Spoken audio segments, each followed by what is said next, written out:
রবিবারে দুপুরবেলা যদি এরকম একটা চিকেন কারি হয়ে যায় তাহলে তো জমেই যায় রবিবারের দিনটা। তো আমি বানিয়ে নিয়েছিলাম আজকে চিকেন বাড়িতেই একদম সিম্পল ভাবে। তো প্রথমে দেখলে আলুটা ভেজে নিয়েছিলাম, তারপর এখানে তেল দিয়ে ওখানে একটু চিনি দিয়েছি, তারপর এখানে আমি পেঁয়াজ কুচি দিয়ে দিয়েছি, একটু লবণ দিয়েছি, একটু ক্যাপসিকাম, একটু টমেটো আমি কেটে দিয়েছি, আর যে বাটা মশলাগুলো হয় জিরে, আদা আর লঙ্কা, কাঁচা লঙ্কা, রসুন আর একটু গরম মশলা, তো সেগুলো বেটে নিয়েছিলাম মিক্সিতে। তারপর সেটা ঢেলে দিয়েছি, তারপর লবণ হলুদ দিয়ে সেটাকে ভালো মতো আমি কষাবো।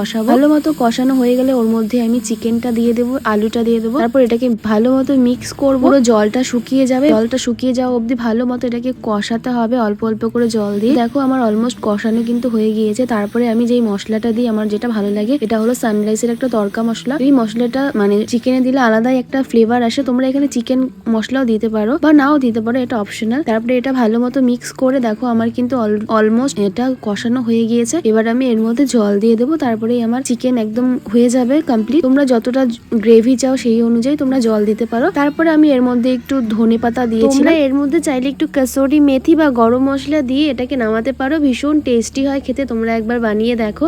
আর তোমরা কিভাবে চিকেন বানাও সেটাও তোমরা জানিও কমেন্টে। আর ভিডিওটা ভালো লাগলে অবশ্যই লাইক করে দিও আর চ্যানেলটাকে সাবস্ক্রাইব করে দিও। দেখা হচ্ছে অন্য আরেকটা ভিডিওতে।